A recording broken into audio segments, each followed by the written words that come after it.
Ya Allah. Terus bagaimana hubungan dengan anak saya yang sekolah pesantren? Pak, ini mau nanya Kita sudah bersuci atau berwudu. Terima kasih Kemudian Bapak. bersentuhan dengan wudunya batal. Wudunya batal. Bismillahirrahmanirrahim. Assalamualaikum warahmatullahi wabarakatuh.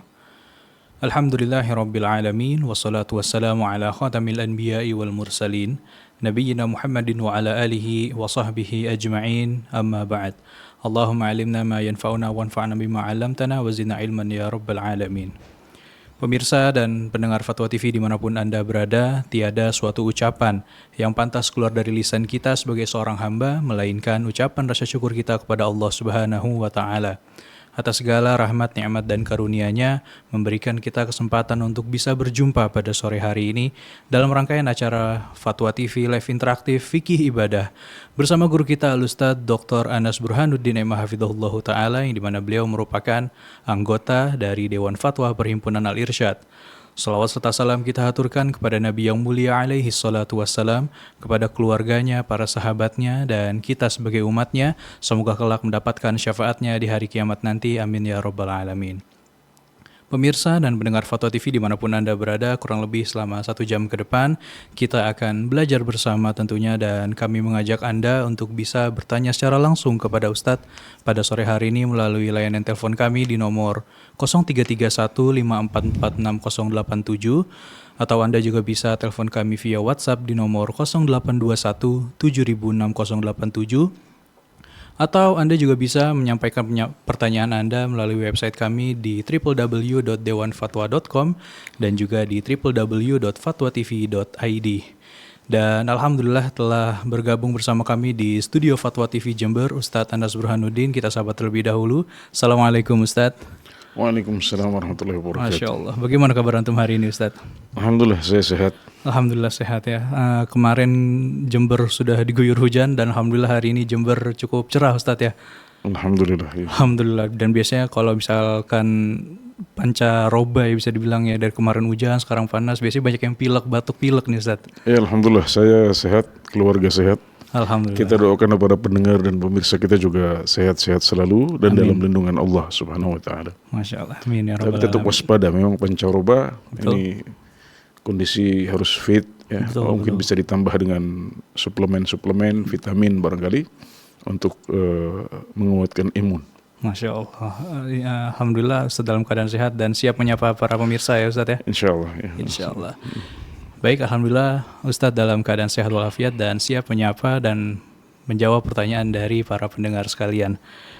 Baik, pemirsa dan mendengar Fatwa TV dimanapun Anda berada, kami juga turut menyapa beberapa radio RTVC yang turut merilai acara kita pada sore hari ini, diantaranya Radio Binbas Yogyakarta, Radio Sahabat Tegal, Radio MDFM Probolinggo, Radio Amuba Pangkal Pinang, Radio Sago FM Sumbar, Radio Gema FM Bontang, Radio Al-Hikmah Banyuwangi, Radio Albina AM Bekasi, Radio Tuah FN Riau, dan juga Radio Dai Tengaran. Kami ucapkan ahlan wa sahlan dan barakallahu fikum.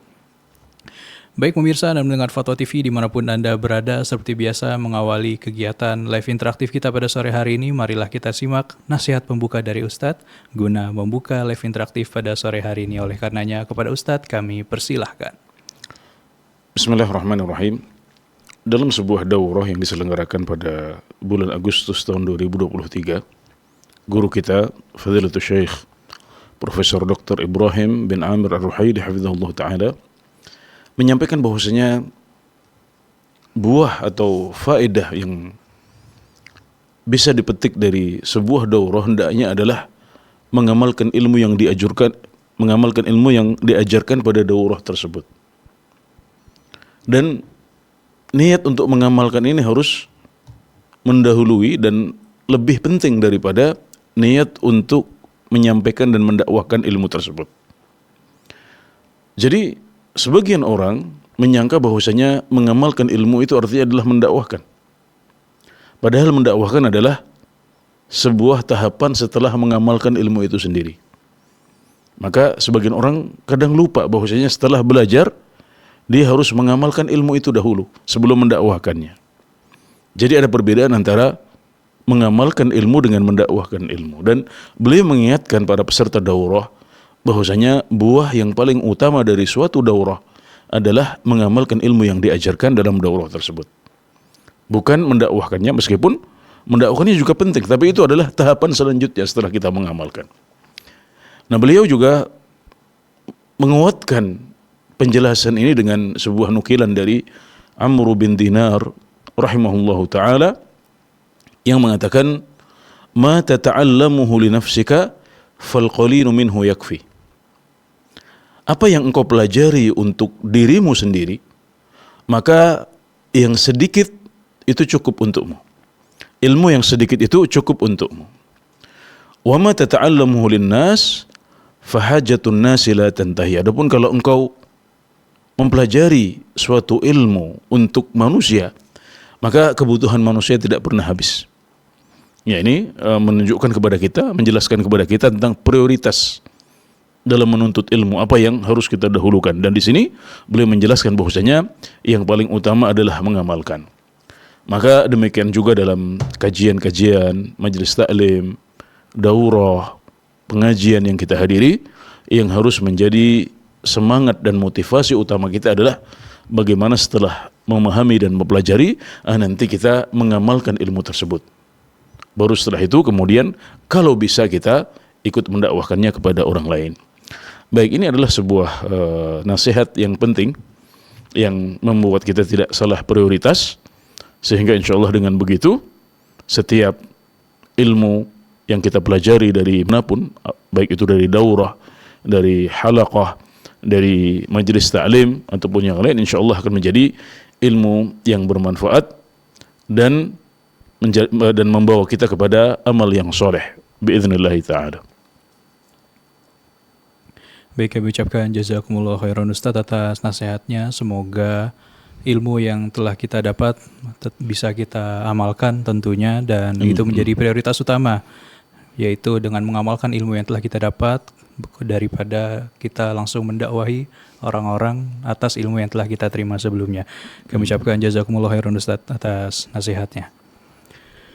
Baik pemirsa dan pendengar Fatwa TV dimanapun Anda berada, kami mengingatkan bahwasannya kami mengajak Anda untuk bisa bertanya secara langsung kepada Ustadz pada sore hari ini melalui layanan telepon kami via WhatsApp di nomor 0821 706087. Baik, alhamdulillah Ustadz, sudah ada penelpon yang pertama pada sore hari ini. Kali ini ada dari Bapak Saleh Haji dari Bengkulu. Fatwa TV, Assalamualaikum. Waalaikumsalam warahmatullahi wabarakatuh. Baik, silakan pertanyaannya Bapak. Assalamualaikum warahmatullahi wabarakatuh, Ustaz. Waalaikumsalam warahmatullahi wabarakatuh. Kalau kita selalu menjaga wudhu, Ustaz, selalu menjaga wudhu, ya, untuk selalu suci dalam hadas besar dan hadas kecil, apakah itu sunnah? Artinya lebih diutamakan seperti itu, Ustaz. Nah, setelah berwudhu, itu kita sholat sunnah setelah wudhu. Itu 2 rakaat, apakah bisa lebih? Nah, kemudian melaksanakan sholat wudhu di waktu terlarang.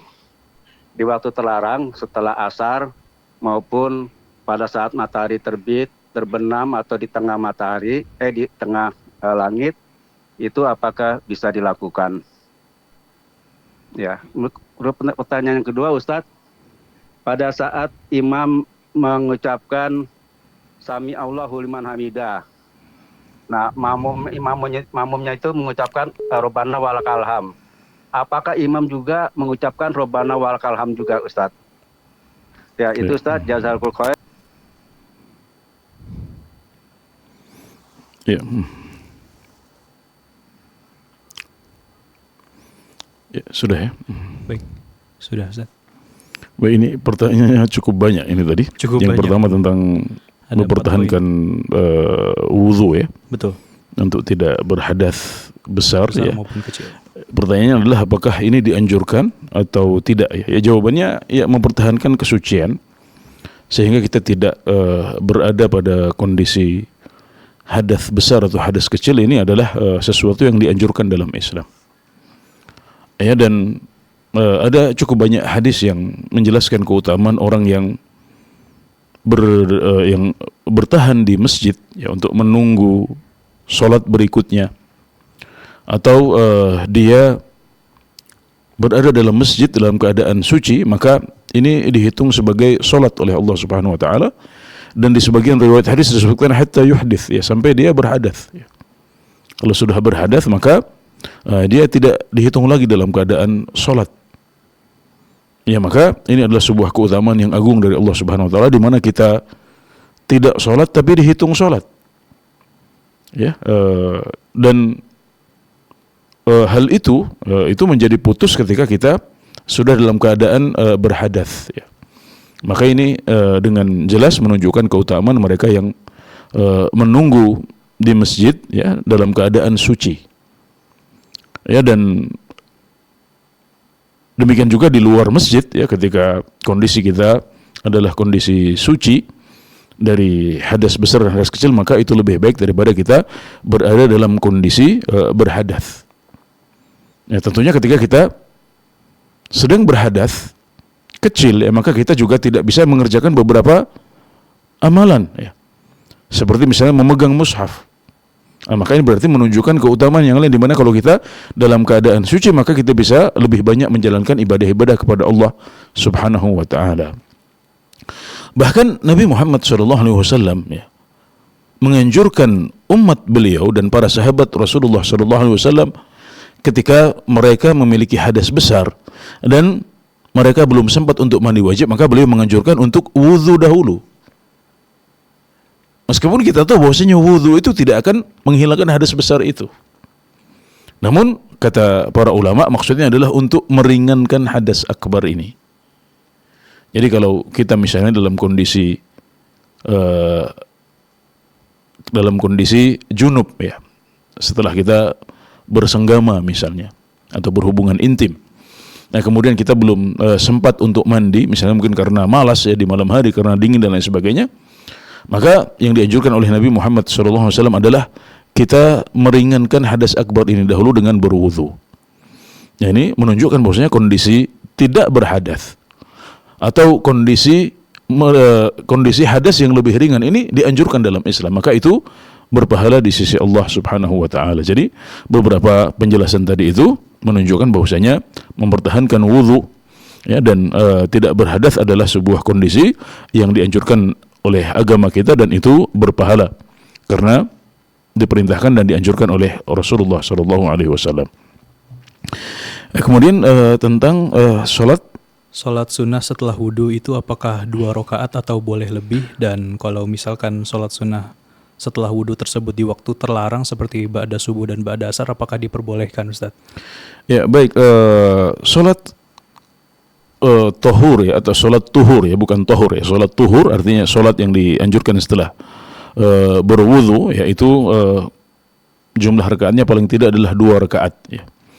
Ini yang dianjurkan oleh Rasulullah SAW. Dan kalau kita akan menambahnya menjadi 4 rakaat atau lebih ya, selama itu tidak dilakukan pada waktu larangan, maka itu hukumnya adalah lebih baik. Ya, kemudian kalau pas kita selesai wudu ya ternyata waktunya adalah waktu larangan, ya ini kita lihat ya, kalau waktunya adalah waktu larangan yang tidak ditegaskan ya, yaitu ketika kita selesai wudu itu waktunya adalah setelah asar ya sampai terbenam matahari ya, ataupun saat setelah subuh sampai terbitnya matahari, maka ini termasuk dzawatu sabab ya, ini termasuk salat yang memiliki sebab, yaitu karena kita baru saja mengerjakan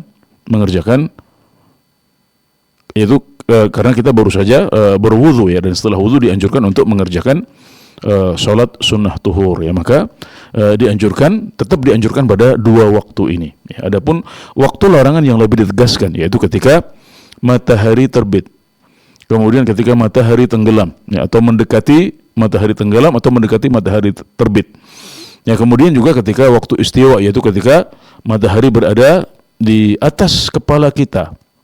Nah, ini adalah waktu larangan yang ditegaskan, maka hendaknya pada 3 waktu ini kita tidak mengerjakan sholat sunnah tuhur dahulu ya. Kita tunggu nanti setelah matahari sudah condong ke arah barat dan sudah masuk waktu zuhur, baru kita mengerjakan sholat sunnah tuhur atau wudhu tersebut.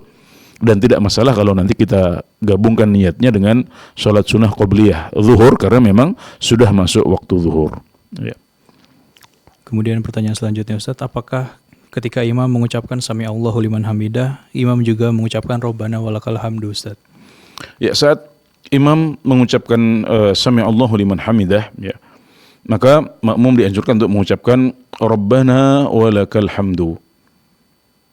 Ya, dan demikian juga imam ya dianjurkan juga untuk mengucapkan Rabbana walakal hamdu. Nah, ini adalah pendapat yang lebih kuat di antara dua pendapat para ulama. Sehingga dengan demikian berarti makmum hanya mengucapkan Rabbana walakal hamdu saja. Sedangkan imam mengucapkan dua-duanya. Sami Allahu liman hamidah. Kemudian dia ikut mengucapkan Rabbana walakal hamdu bersama dengan makmum. Kami ucapkan jazakumullah khairan Ustaz atas jawabannya. Semoga bisa menambah pemahaman bagi Bapak Saleh Haji dari Bengkulu. Baik, kita lanjut ke pertanyaan selanjutnya Ustaz. Kali ini ada dari Bapak Mardanis dari Lampung, Fatwa TV. Assalamualaikum. Waalaikumsalam warahmatullahi wabarakatuh. Baik, silakan Bapak, satu pertanyaan. Assalamualaikum warahmatullahi wabarakatuh. Waalaikumsalam warahmatullahi wabarakatuh. Mau bertanya nih Ustaz. Ya, silakan Pak. Kalau kita mengerjakan ibadah syuruk, kalau bertulan kita di Masjidil Haram, kalau kita mengerjakan tawaf bagaimana Ustaz? Kalau di tempat lain biasanya kita kan baca Quran atau berzikir. Ini kebetulan kita masih ada di Masjidil Haram, kita ganti dengan tawaf. Kalau kita tawaf di lantai 3 itu biasanya habisnya 1 jam seperempat. Jadi sudah setelah kita selesai tawaf udah waktu duha udah masuk. Dan satu lagi Ustaz, bolehkah kita mengerjakan tawaf itu berkali-kali Ustaz? Bapak tadi subuh kita udah tawaf. Sudah itu nanti setelah sholat duha sebelum zuhur kita tawaf lagi. Setelah itu nanti setelah zuhur kita tawaf. Sudah itu sebelah asar kita tawaf. Jadi satu hari itu kita 4 kali tawaf. Bolehkah itu nggak dikerjakan Ustaz? Terima kasih Ustaz. Assalamualaikum warahmatullahi wabarakatuh. Waalaikumsalam.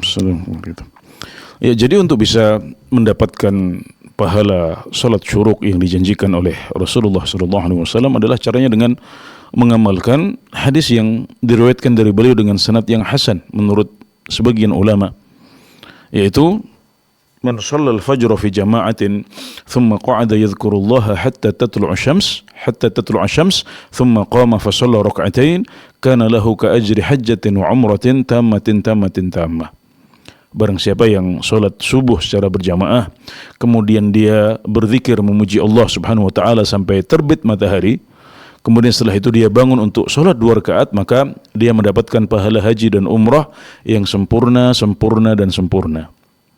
Nah, jadi untuk bisa mendapatkan keutamaan ini maka syaratnya ada 3. Yang pertama adalah sholat subuh secara berjamaah. Kemudian yang kedua, kita bertahan di masjid dengan berzikir memuji Allah Subhanahu wa taala. Dan zikir ini bisa dengan zikir setelah sholat, ya bisa dengan zikir subuh, zikir pagi maksud saya. Nah, kemudian bisa juga dengan membaca Al-Quran, bahkan bisa juga dengan menghadiri pengajian setelah sholat subuh. Nah, demikian juga zikir ini bisa berupa zikir yang kita lakukan sambil tawaf di Masjidil Haram seperti yang disebutkan dalam pertanyaan. Nah, kemudian syarat yang ketiga adalah setelah terbit matahari maka kita bangun untuk mengerjakan sholat 2 rakaat. Nah, jadi dengan 3 amalan ini insya Allah kita akan bisa mendapatkan pahala yang telah dijanjikan oleh Rasulullah SAW. Maka kalau Bapak punya kebiasaan untuk mengerjakan sunnah ini ya setiap hari atau sering melakukannya, kemudian suatu saat Bapak berada di Masjidil Haram, maka silahkan dilanjutkan kebiasaan baiknya. Setelah sholat subuh, ya Bapak bisa sambil tawaf di sana. Sambil tawaf, ya kemudian setelah selesai tawaf, Anda bisa mengerjakan sholat 2 rakaat, ya sehingga insya Allah kebaikan ini bisa dijaga meskipun Bapak dalam kondisi musafir dan sedang berada di Mekah. Alhamdulillah. Jadi arti zikir ini maknanya luas sebagaimana dijelaskan oleh para ulama ya. Bisa zikir seperti yang biasa kita lakukan di masjid dengan duduk, bisa juga dengan membaca Al-Qur'an, bisa juga dengan menyimak kajian, atau bisa juga dengan sambil melaksanakan tawaf di Ka'bah ya, atau di sekitar Ka'bah. Dan yang kedua tentang sunnah mengerjakan tawaf ya ketika kita sedang berada di Mekah, ya memang itu dianjurkan dan kita dianjurkan untuk memperbanyak tawaf sebanyak mungkin di sana. Ya, bahkan ini tidak dibatasi dengan waktu-waktu larangan. Jadi untuk Masjidil Haram tidak ada waktu larangan untuk tawaf. Ya, bahkan untuk sholat juga tidak ada ya, tidak berlaku itu untuk sholat di Masjidil Haram ya. Jadi setelah sholat asar pun kita boleh untuk mengerjakannya. Ya, setelah asar, setelah subuh juga tetap dibolehkan untuk mengerjakan sholat ataupun tawaf di sana. Alhamdulillah ya. Jadi ini adalah sebuah kemurahan dari Allah Subhanahu wa taala ya, kita bisa melaksanakan tawaf sebanyak mungkin di sana. Ya, bisa 4 kali, 5 kali, bisa lebih banyak dari itu. Dan Nabi Muhammad SAW menjelaskan bahwasanya setiap langkah tawaf yang kita lakukan itu satu langkah mengangkat derajat kita dan satu langkah menghapuskan dosa-dosa kita. Walhamdulillah. Kami ucapkan jazakumullah khairan Ustaz atas jawabannya. Semoga bisa menambah pemahaman baru bagi Bapak Mardanis dari Lampung. Baik, kita lanjut ke pertanyaan selanjutnya Ustaz. Kali ini ada dari Ibu Rusmini dari Pacitan, Fatwa TV. Assalamualaikum. Warahmatullahi wabarakatuh. Baik, silakan Ibu, satu pertanyaan untuk Ustaz. Ya. Assalamualaikum warahmatullahi wabarakatuh, Ustaz. Waalaikumsalam warahmatullahi wabarakatuh. Kalau kita itu belum sempat mengerjakan sholat duha, terus untuk mengqadhonya itu jam berapa kira-kira batasan waktu terakhirnya? Karena apabila kita itu sampai lupa juga belum mengerjakan, terus bagaimana? Terus satu lagi, kalau sholat witir Ustaz, kita itu waktunya sudah mepet, kemudian masih sholat tahajud. Itu kalau dalam niat itu saya nanti saja saya qadha, itu bisa apa enggak Ustaz? Terima kasih jawabannya. Jazakallahu khairan. Assalamualaikum warahmatullahi wabarakatuh. Waalaikumsalam warahmatullahi wabarakatuh. Ya baik, jadi sholat duha itu waktunya dari setelah terbit matahari ya, tidak setelah terbit matahari langsung, tapi setelah matahari naik sepenggalahan ya, satu tombak ya. Satu tombak itu kurang lebih ya 1/4 jam setelah terbit matahari ya, ini adalah waktu awal sholat duha. Terus waktunya masih panjang ya, dan baru habis nanti ketika mendekati waktu istiwa, yaitu ketika matahari berada di atas kepala kita persis. Nah, maka itu adalah waktu larangan untuk mengerjakan sholat. Ya, jadi baru nanti kita boleh mengerjakan sholat lagi setelah masuknya waktu zuhur, yaitu ketika matahari sudah condong ke arah barat. Nah, jadi waktu untuk sholat duha itu luas. Jadi tidak hanya ketika misalnya jam 7 atau jam 8 pagi. Nah, kita masih bisa menjalankannya ketika jam 9, jam 10 ya, bahkan sholat menjelang masuknya waktu zuhur itu pada sekitar jam 10:30 ya, jam 11 ya, itu adalah sholatul awwabin ya, sholatnya orang-orang yang kembali kepada Allah Subhanahu wa taala. Nah, jadi di sana ada keutamaan yang lain ya, sholat duha dan juga sekaligus sholatul awwabin. Ya, maka kalau maksud ibu adalah ibu tidak bisa mengerjakan sholat di pagi hari ketika awal duha, maka ibu masih bisa mengerjakannya di jam 10, jam 10:30, jam 11, bahkan menjelang masuknya waktu sholat zuhur, dan baru nanti dilarang ketika matahari sudah istiwa, yaitu ketika matahari berada di atas kepala kita persis. Ya. Dan kalau kita tidak sempat untuk melaksanakannya ya ketika waktu sholat duha, sempatnya misalnya kita mengqadhanya di setelah sholat duhur, maka Allahu a'lam itu juga tidak masalah ya, sebagaimana Nabi mengqadha sholat sunnah beliau juga ya, sholat malam beliau qadha di waktu duha, Salat ba'diyah zuhur beliau qadha di waktu setelah asar. Yang ini menunjukkan perhatian Nabi Muhammad SAW terhadap salat-salat sunnah. Nah, kemudian pertanyaan yang kedua tentang orang yang salat malam, ya, kemudian karena waktu yang mepet dia tidak bisa mengerjakan salat witir. Bolehkah nanti mengqadhanya di waktu yang lain? Jawabannya boleh. Dan ini seperti yang dilakukan oleh Rasulullah SAW. Kalau beliau tidak sempat untuk mengerjakan salat malam atau salat witir, maka beliau mengqadhanya di waktu duha. Dengan catatan, ya, untuk salat witir ini tidak dikerjakan secara ganjil ketika diqadha, tapi digenapkan dengan ditambah dengan 1 rakaat. Jadi kalau ibu kebiasaannya adalah salat witir 3 rakaat, ketika diqadha di waktu duha maka jumlah rakaatnya menjadi 4, ya, 3 ditambah 1. Jadi salatnya 2 rakaat, 2 rakaat. Demikian juga kalau ibu kebiasaannya adalah mengerjakan salat witir 1 rakaat, maka nanti di waktu duha ibu mengqadhanya dengan ditambah 1 rakaat sehingga salatnya adalah 2 rakaat. Karena Nabi Muhammad SAW bersabda, salatun nahari mathna mathna, ya, salat siang hari itu 2 rakaat, 2 rakaat. Baik, semoga bisa dipahami dengan baik oleh ibu di Pacitan. Baik, kami ucapkan jazakumullah khairan Ustaz atas jawabannya. Semoga bisa menambah pemahaman baru bagi Ibu Rusmini di Pacitan yang barusan bertanya.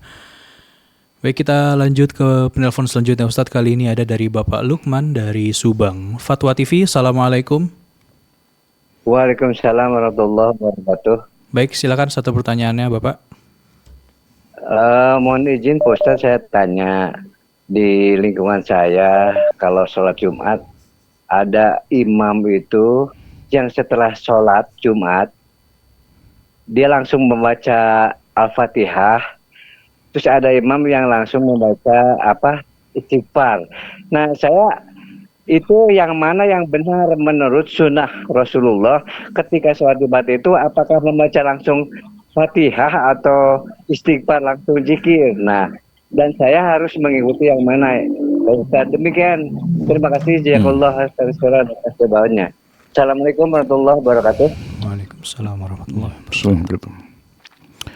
Ya, yang disyariatkan dalam saat kita selesai mengerjakan suatu salat fardu, ya, adalah kita berzikir dengan zikir yang diajarkan oleh Rasulullah SAW, ya, dengan mulai dari istighfar, ya, astaghfirullah, astaghfirullah, astaghfirullah. Allahumma antas salam wa minkas salam, tabarakta ya dzal jalali wal ikram. Kemudian Allahumma la mani'a lima a'taita wa la mu'tiya lima mana'ta wa la yanfa'u dzal jaddi minkal jadd.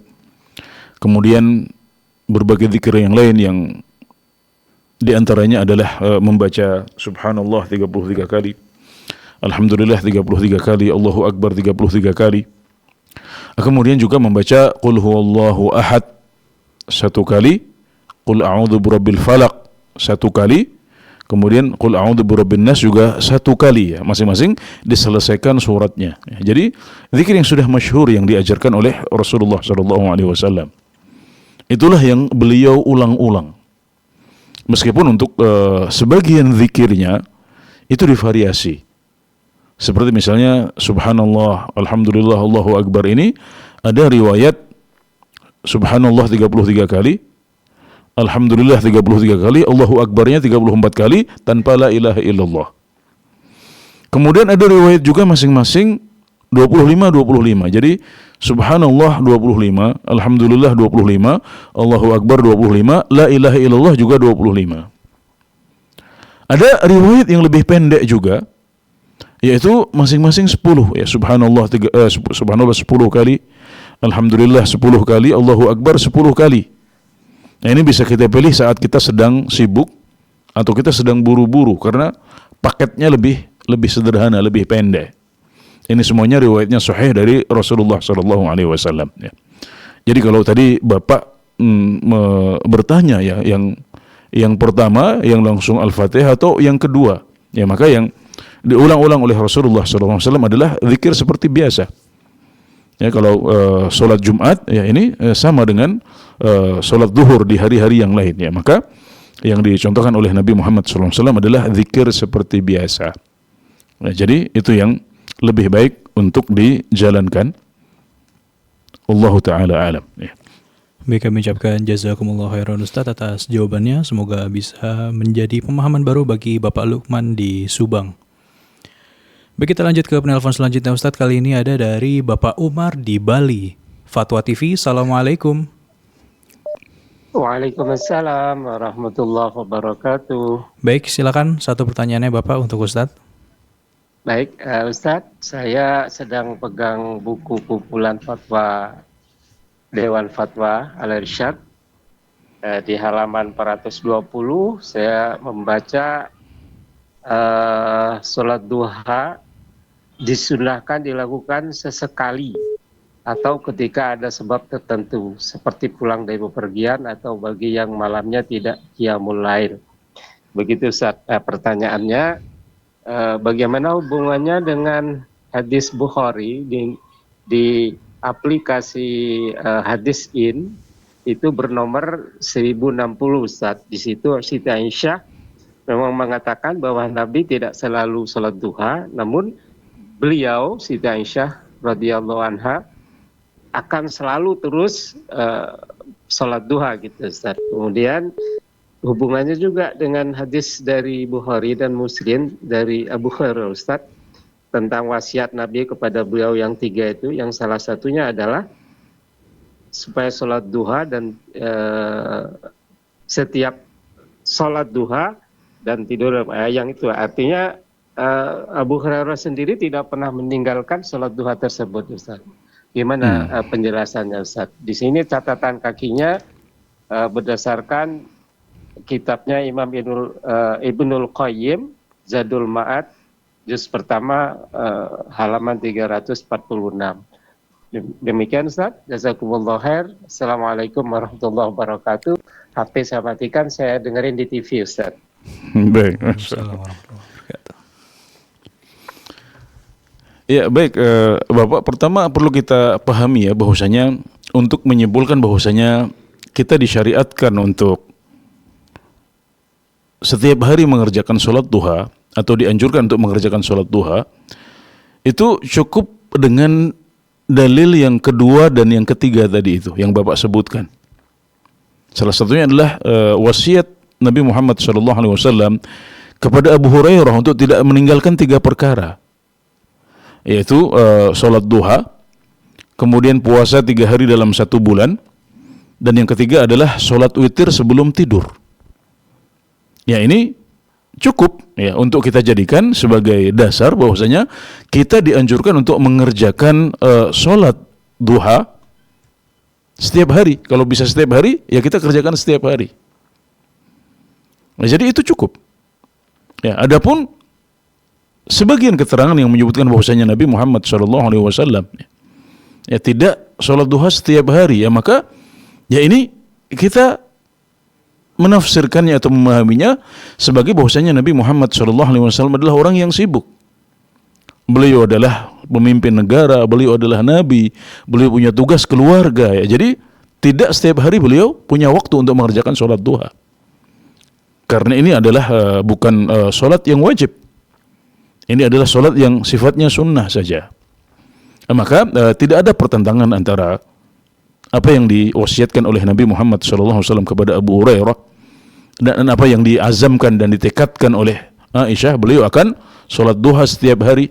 Ini tidak kontradiktif, tidak bertentangan dengan keterangan yang disebutkan dalam sebagian hadis bahwasanya Nabi Muhammad SAW sholat duhanya kadang-kadang saja. Nah, jadi untuk bisa menyimpulkan bahwasanya ya kita dianjurkan untuk mengerjakan sholat duha sesering mungkin, ini cukup dengan dalil yang kedua dan yang ketiga tadi itu, dan itu tidak bertentangan dengan fakta atau keterangan bahwasanya Nabi Muhammad SAW kadang-kadang tidak mengerjakan sholat duha.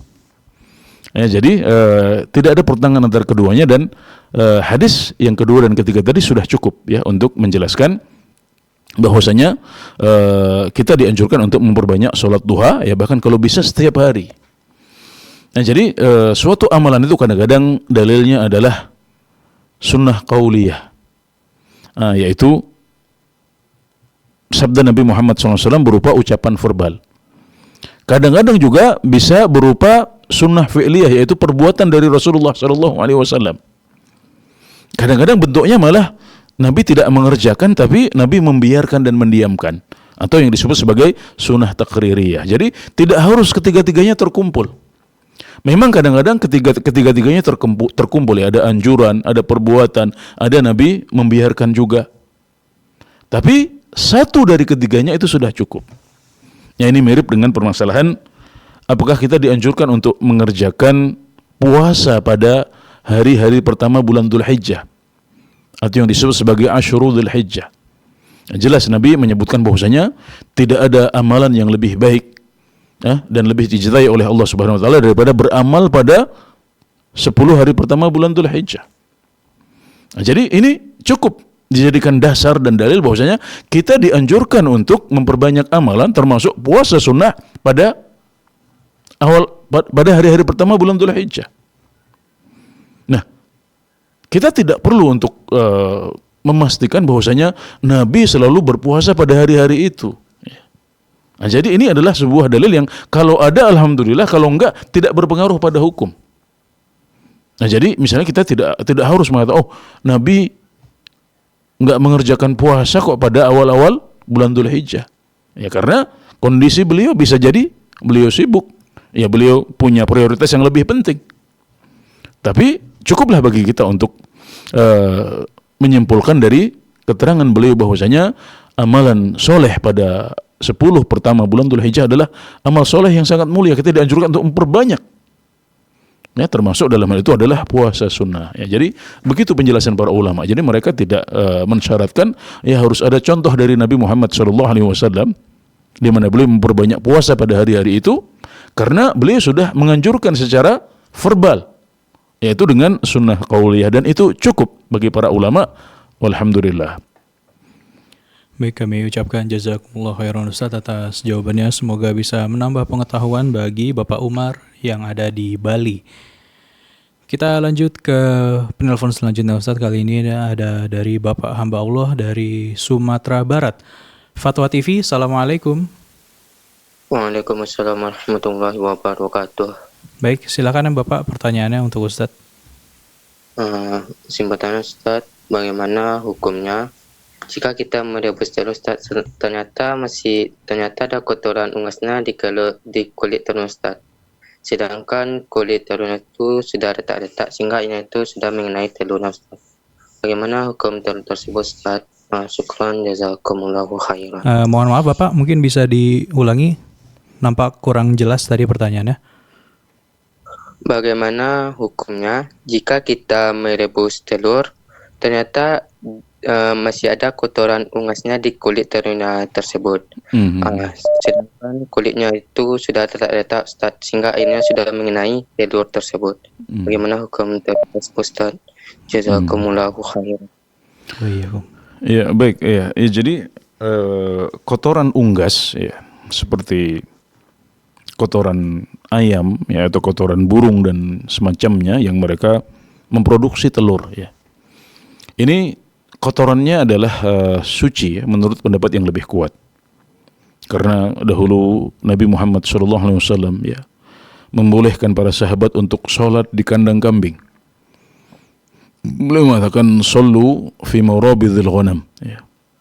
Sholatlah kalian di kandang kambing.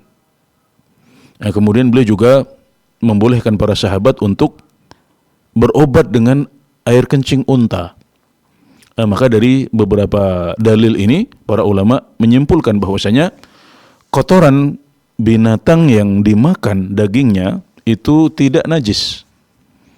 Karena kalau kita sholat di kandang kambing ya pasti di sana ada banyak kotoran kambing atau kencingnya. Ya, maka ini menurut sebagian ulama itu tidak najis. Ya, jadi kotorannya tidak najis, kencingnya juga tidak najis. Dan ini adalah pendapat yang lebih kuat dalam hal ini. Wallahu ta'ala a'lam ya. Maka berarti kalau saat kita merebus telur di sana ada kotoran ya, maka itu kotor saja dan itu tidak najis ya, maka dia tidak berpengaruh pada kesucian telur bagian dalamnya yang direbus ya, ataupun tidak berpengaruh juga pada airnya ya, airnya tidak menjadi najis juga Ini kalau kita mengikuti pendapat yang lebih kuat ini. Adapun kalau kita mengikuti pendapat sebagian ulama yang mengatakan bahwasanya telur tersebut najis, ya maka berarti ya kita harus hati-hati, ya kita bersihkan dahulu ya agar nanti tidak repot, agar tidak ragu-ragu. Ya, dibersihkan dulu mungkin dengan dicuci dahulu. Ya. Adapun kalau kita tidak mencucinya, tapi kemudian ternyata ketika kita rebus ya ternyata telurnya pecah dan mungkin ada sebagian kotoran yang masuk ke situ, maka solusinya juga mudah ya, tinggal dibersihkan saja. Ya, karena ini kalau kita meyakininya sebagai najis ya maka ya najis itu bisa dibersihkan. Ya. Cukup dengan dicuci, ya itu dimasukkan ke dalam air, nanti ketika telur bagian dalam sudah bersih dari kotoran tersebut maka kita sudah meyakininya sebagai telur yang tidak najis. Nah, jadi bisa dimakan dan dimanfaatkan, walhamdulillah. Ya. Baik, kami ucapkan jazakumullah khairan Ustaz atas jawabannya. Semoga bisa menambah pengetahuan bagi hamba Allah yang bertanya dari Sumatera Barat. Kita lanjut ke pertanyaan selanjutnya Ustaz. Kali ini masih dari Sumatera Barat. Ada Bapak Bustam, Fatwa TV. Assalamualaikum. Waalaikumsalam warahmatullahi wabarakatuh. Baik, silakan Bapak pertanyaannya. Begini Ustaz, bagi orang yang salat duduk, ada kelihatannya dua macam salat duduk Ustaz. Yang pertama duduk di kursi. Kalau dia duduk di kursi, untuk berdirinya ya, takbiratul ihramnya dengan rukuknya dia berdiri, kemudian posisi sudah itu untuk sujud dia duduk di kursi. Dengan cara sujud di kursi. Kemudian ada juga orang yang tidak mampu lagi berdiri Ustaz, salat duduk di lantai. Salat duduk di lantai, tentunya dia sujudnya sempurna Ustaz. Bisa sujud di lantai seperti muka dan hidungnya dan telapak tangannya anggota yang tujuh itu melekat di lantai Ustaz. Mana yang lebih afdal bagi orang yang salat duduk itu? Apakah dia duduk di kursi tapi bisa berdiri untuk ruku, untuk istilah dan ruku. Bagi duduk di bawah, dia tidak kuat untuk naik turun, dia duduk 100%, tapi sujudnya lebih benar gitu Ustaz. Bisa di lantai Ustaz. Mohon penjelasannya Ustaz. Atas jawabannya saya ucapkan terima kasih Ustaz. Assalamualaikum warahmatullahi wabarakatuh. Waalaikumsalam warahmatullahi wabarakatuh. Ya baik, jadi saat kita mengerjakan sholat, ya, namun sholat ini tidak bisa kita kerjakan dengan sempurna. Ya, maka para ulama mengatakan bahwasanya yang ditinggalkan adalah rukun-rukun yang memang kita tidak bisa melakukannya. Maka kalau kita masih bisa berdiri, ya, kalau kita masih bisa berdiri, maka sholat kita lakukan secara berdiri. Kalau masalah kita adalah pada ruku' dan sujud, ya maka berarti kita tetap mengerjakan bacaan Al-Fatihah secara berdiri. Ya, kita tetap berdiri dahulu, baru kemudian nanti kita duduk di kursi. Ya ini biasanya dilakukan oleh mereka yang memang tidak mampu untuk rukuk dan sujud. Ya, mereka tidak mampu untuk naik turun. Ya. Sehingga seperti yang sering kita lihat di masjid-masjid, termasuk di Masjidil Haram, di Masjid Nabawi, yang mereka membawa kursi, sehingga ketika mereka sholat mereka berdiri.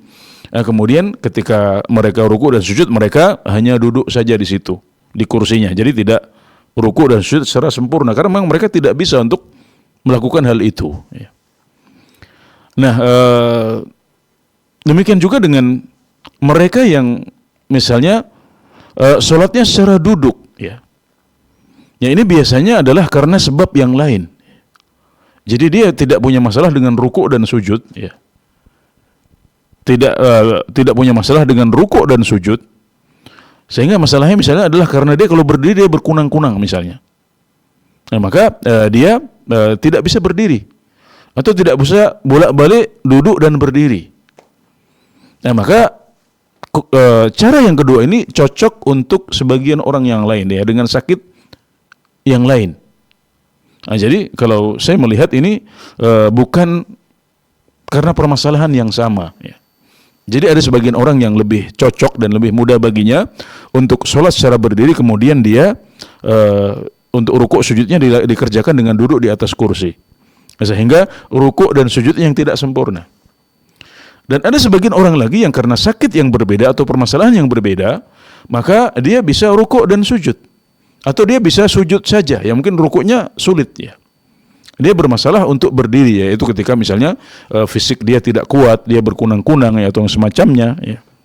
Maka ini adalah kondisi yang berbeda. Adapun mereka yang bisa dua-duanya, ya dia berdiri bisa sempurna, ya rukuk sujud dia tidak ada masalah, maka tentunya dia tidak ada alasan untuk menggunakan kursi atau sholat secara duduk. Ya. Jadi ini yang nampak bagi saya dari pertanyaan yang disampaikan oleh Bapak ya. Jadi keduanya adalah cara yang bisa dipilih oleh orang yang sakit atau orang yang punya masalah pada fisiknya ya, dan nampaknya keduanya adalah cara yang cocok untuk masing-masing orang ya. Jadi tidak bisa kita generalisir ya, tidak bisa kita samaratakan, dan silahkan masing-masing bisa melihat ya cara mana yang lebih cocok untuk dia tanpa menyakiti atau membahayakan fisiknya, dan insya Allah keduanya bisa dipilih sesuai dengan kondisi masing-masing, dan itu adalah cara bertakwa kepada Allah dengan kemampuan kita atau semampu kita ya. Barakallahu fikum. Kami ucapkan jazakumullah khairan Ustaz atas jawabannya, semoga bisa menambah pengetahuan yang baru bagi Bapak Bustam di Sumatera Barat. Baik, kita lanjut ke penelpon selanjutnya. Kali ini ada dari Bapak Abdul Jabbar dari Riau. Fatwa TV, Assalamualaikum. Waalaikumsalam warahmatullahi wabarakatuh. Baik, silakan Bapak pertanyaannya untuk Ustadz. Ya, Assalamualaikum Ustadz, saya mau tanya nih Ustadz. Ini misalkan ada dua orang, satu namanya Abdullah dan satu lagi orang mu'allab Cina. Misalkan namanya Aseng. Kemudian Abdullah ini dan Aseng ini masa lalunya luar biasa, Tad. Jadi mereka tadi ini punya kongsi usaha judi besar-besaran. Kemudian mereka ini berhasil. Kemudian mereka ini bisa memiliki ruko, rumah, mobil, dan PT kelapa sawit. Kemudian perjalanan waktu si Abdullah tadi ini taubat. Taubatan nasuha. Tidak judi lagi, cuma PT dan fasilitas seperti rumah yang dibeli dari hasil judi itu tetap dipakai. Kemudian dia naik haji dan sholat. Pertanyaan saya, apakah si Abdullah tadi ini sahkah sholat dia atau keabsahan haji dan sholat dia gimana, Tad? Sebab selama ini yang dipakai itu mobil semua itu dari hasil judi tadi, dari PT tadi gitu. Masa lalu dia gitu. Kemudian yang kedua, si Aseng tadi ini yang Cina tadi ini, kemudian tadi kemudian entah bagaimana hidayah Allah dia masuk Islam. Jadi judi tinggal, cuma fasilitas yang didapat dari judi seperti yang dibeli dari PT Kebun Sawit, ruko dan sebagainya masih dipakai. Bagaimana itu, Tad, solusinya? Ya, berarti sama-sama masalahnya sama-sama kan, berarti intinya adalah mereka masih memiliki harta dari masa lalu mereka kan? Iya betul, Tad. Jadi intinya pertanyaan saya apakah ibadah mereka tadi ini, sholat dan sebagainya tadi ini gimana keabsahannya? Yang kedua, apakah dengan taubatnya si Abdullah tadi ini menghalalkan harta yang haram masa lalunya? Baik.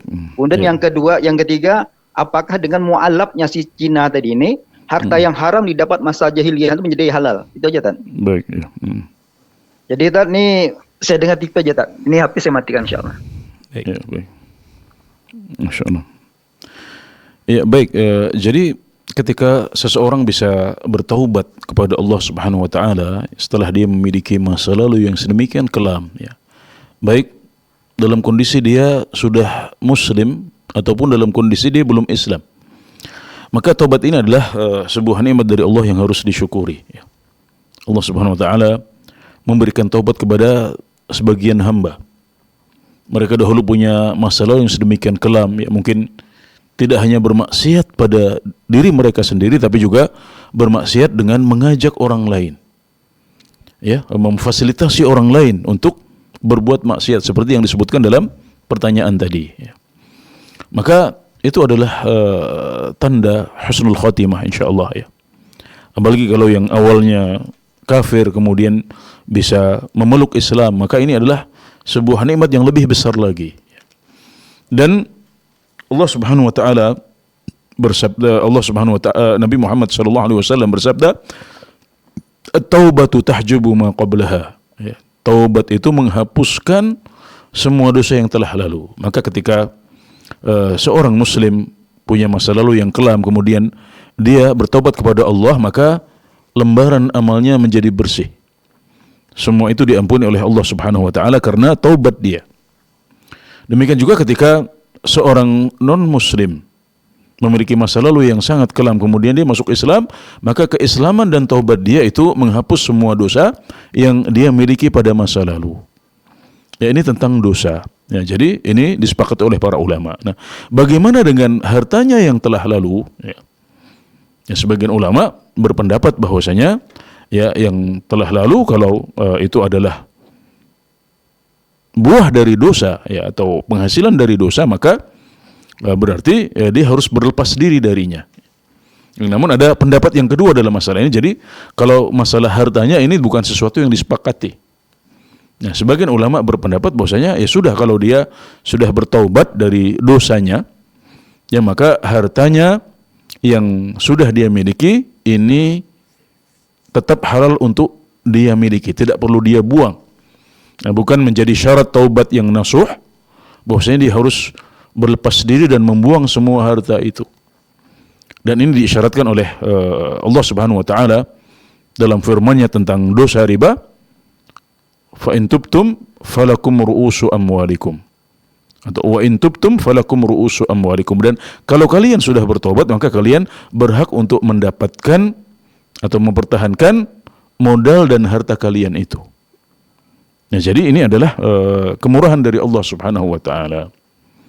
Dan Syekhul Islam Ibnu Taimiyah rahimahullah ta'ala memiliki penjelasan yang menarik dalam hal ini, yaitu bahwasanya kalau untuk keluar dari suatu dosa, ya, seorang muslim ya diharuskan untuk melepaskan semua harta yang pernah dia miliki, semua aset yang pernah dia dapatkan dari dosa masa lalunya, ya, maka ini akan membuat orang yang bertaubat barangkali tidak jadi taubat.